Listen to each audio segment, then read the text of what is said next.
बच्चों, MCom final की इस क्लास में आपका पुनः स्वागत है।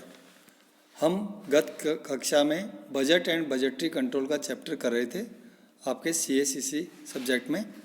अब आगे हम देखते हैं। हमने पहले विक्रय बजट देखा, क्रय बजट देखा। अब तीसरा नंबर पे आता है उत्पादन बजट। उत्पादन बजट का अध्ययन करेंगे आज हम। सामान्यतः यह बजट विक्रय बजट तथा अपेक्षित तथा स्टॉक स्तरों पर आधारित रहता है। विक्रय बजट तैयार करने के लिए तत्पश्चात अपेक्षित माल की मात्रा की पूर्ति करने के लिए उत्पादन बजट बनाया जाता है।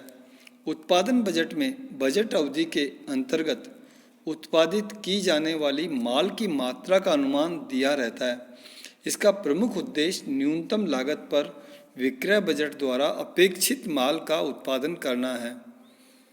अर्थात विक्रय बजट से हम जब ये मात्रा ज्ञात करते हैं कि कितना विक्रय किया जाना है, तो उसकी पूर्ति के लिए उत्पादन बजट तय करता है कि भाई उसको कैसे हम न्यूनतम लागत पर उत्पादित करें। इस बजट में केवल उत्पादन योग्य वस्तुओं की इकाइयों का ही नहीं, वरन उनकी प्रति इकाई तथा कुल लागत का अनुमान भी लगाया जाता है।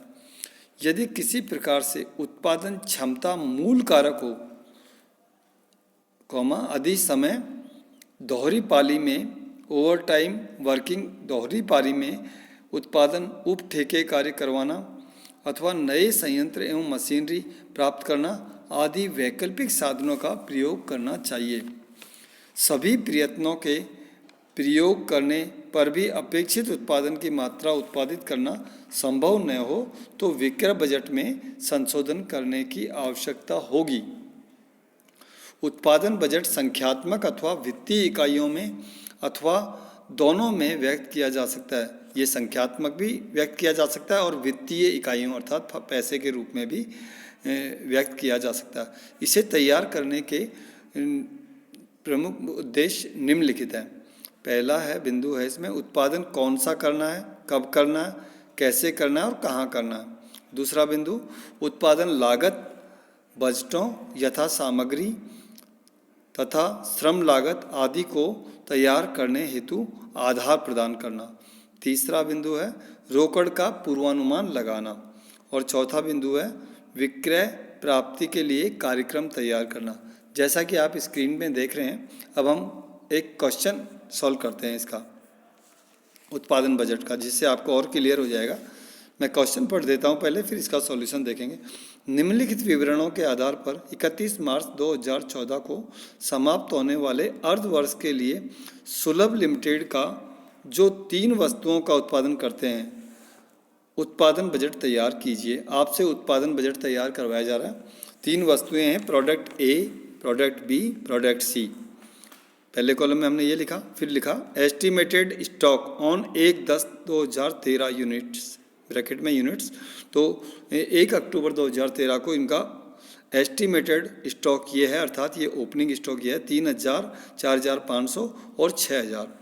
और एस्टिमेटेड सेल्स ड्यूरिंग 6 मंथ्स, जो ये 6 महीने की अवधि के लिए हमें डेटा दिए जा रहे हैं, उसमें इतनी यूनिट्स है कि 15,000 ए की, 22,500 बी की और सी की 19,500। तो ये एस्टिमेटेड सेल्स है ड्यूरिंग द 6 मंथ्स। और डिजायर्ड स्टॉक जो हम इच्छा रख रहे हैं कि भाई 31/3/2014, जब 6 महीने हो जाएंगे 1 अक्टूबर 2013 से 31 मार्च 2014 तक, तो उसमें इतनी यूनिट्स क्लोजिंग स्टॉक के रूप में रहेगी। वो है ए की 4,500, बी की 7,500 और सी की 4,500। अब हम इसका सॉल्यूशन देखेंगे, सॉल्यूशन करेंगे हम। तो सॉल्यूशन करते हैं। प्रोडक्ट ऊपर हेडिंग डालेंगे production budget for half year ended 31 मार्च 2014। जैसा कि आप देख रहे हैं स्क्रीन पे, हमने एक कॉलम, पहला कॉलम बनाया प्रोडक्ट्स का, दूसरा तीनों वस्तुओं के लिए, प्रोडक्टों के लिए ए, बी और सी, और ब्रैकेट में लिख दिया यूनिट्स कि ये यूनिट्स है इतनी इतनी। तो पहला कॉलम हमारा है एस्टिमेटेड सेल्स। हमने एस्टिमेटेड सेल्स लिखा सबसे पहले। तो ए के लिए 15,000 है, बी के लिए 22,500 और सी के लिए 19,500, जो कि आपको दूसरे कॉलम में दे रखा है ऊपर क्वेश्चन में। अब ऐड डिजायर्ड क्लोजिंग स्टॉक, जो तीसरे कॉलम में आपको दे रखा है कि डिजायर्ड क्लोजिंग स्टॉक 31 मार्च 2014 का कितना होगा, वो है 4,500 ए के लिए, बी के लिए 7,500 और सी के लिए 4,500। तो वो हम इसमें ऐड कर देंगे एस्टिमेटेड सेल्स में। अब ये ऐड करने पर ए के लिए हमें दोनों का योग करने पर एस्टिमेटेड सेल्स और डिजायर्ड क्लोजिंग स्टॉक का तो ये 19,500 प्राप्त होता है, बी के लिए 30,000 प्राप्त होता है और सी के लिए हमें 24,000, 19,500 प्लस 4,500, 24,000।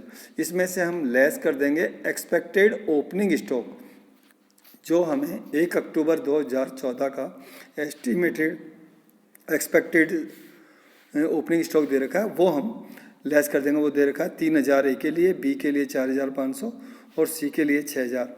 इस तरह से हमें यूनिट्स टू बी प्रोड्यूस्ड, उत्पादन बजट में हम चूंकि प्रोड्यूस करने वाली यूनिट के बारे में जानकारी प्राप्त करते हैं, तो कितनी यूनिट संस्था द्वारा उत्पादित की जानी है वो इकाइयाँ प्राप्त हो गई। 19,500 में से 3,000 कम किया तो 16,500 हमारे ए के लिए, बी के लिए इसी तरह से 25,500 और सी के लिए 24,000 में 6,000 कम किया तो 18,000 रुपये। इस तरह से आप प्रोडक्शन बजट को सॉल्व कर सकते हैं आसानी से। अगला बजट है हमारा उत्पादन लागत बजट। इस बजट का आशय उत्पादन बजट में निर्धारित कार्यक्रम तथा उत्पादन योजना को क्रियान्वित करने की अनुमानित लागत से होता है। उत्पादन लागत बजट में सामग्री, श्रम और ऊपरी व्यय बजटों का संक्षिप्त सार होता है। प्रत्यक्ष सामग्री लागत budget, direct material cost budget. सामग्री बजट प्राय प्रत्यक्ष सामग्री तथा प्रत्यक्ष रूप में उत्पादन बजट से संबंधित होता है।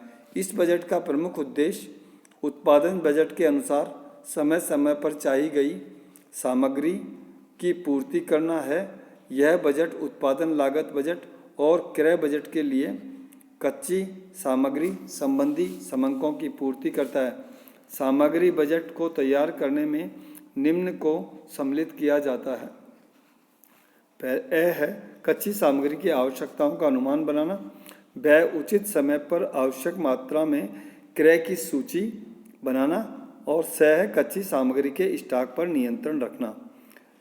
दूसरा बिंदु है, पहला हमने प्रत्यक्ष सामग्री लागत बजट देखा, दूसरा प्रत्यक्ष श्रम लागत बजट। बजट प्रत्यक्ष और अप्रत्यक्ष श्रम की आवश्यकता का पूर्वानुमान है, अर्थात ये क्या है, फोरकास्टिंग ही तो है। प्रत्यक्ष बजट प्रत्यक्ष और अप्रत्यक्ष श्रम की आवश्यकता का पूर्वानुमान है। यह बजट उत्पादन लागत बजट तथा उत्पादन बजट से संबंधित होता है और इसका उद्देश्य उत्पादन बजट द्वारा अपेक्षित श्रम की पूर्ति करना होता है, जिसमें उत्पादन कार्य सुचारू रूप से चलता रहे, इसके विभिन्न प्रकार की सूचनाएं प्राप्त होती है। जैसे पहला, कितने और किस स्तर के श्रमिकों की आवश्यकता होगी। दूसरा, एक उत्पाद को निर्मित करने में प्रमापित समय तथा लगाया गया समय। तीसरा, कुशल एवं अकुशल श्रमिकों की पारिश्रमिक दरें तथा श्रमिकों की उपलब्धता। चौथा, यदि प्रशिक्षण प्रदान करना हो तो प्रयुक्त समय एवं लागत का अनुमान लगाना। पांचवा, श्रमिकों को प्रदान की जाने वाली सुविधाएं तथा छठा, प्रेरणात्मक योजनाओं व उनकी लागत आदि। तीसरा बिंदु है संयंत्र उपयोग बजट। उन व्यवसायी अधिक मूल्यांकन संयंत्र प्रयोग में लाए जाते हैं और उत्पादन कार्य मुख्यतः मशीनों की सहायता से किया जाता है। संयंत्र बजट का बनाना नितांत आवश्यक है, अर्थात उन व्यवसायियों के लिए जहां अधिक मूल्यांकन संयंत्र प्रयोग में लाए जाते हैं और उत्पादन कार्य मुख्यतः मशीनों की सहायता से किया जाता है, उनके लिए संयंत्र बजट भी बनाना नितांत आवश्यक है। इसे कारखाना प्रबंधक द्वारा तैयार किया जाता है। इसमें उत्पादन बजट के अंकों को मशीन कार्यभार की इकाइयों में व्यक्त किया जाता है। इसके आधार पर ही प्रत्येक उत्पादन विभाग के लिए आवश्यक मशीनों की संख्या निश्चित की जाती है, अर्थात वहाँ पर उस विभाग में कितनी मशीनें लगाई जानी हैं उनकी संख्या निश्चित की जाती है।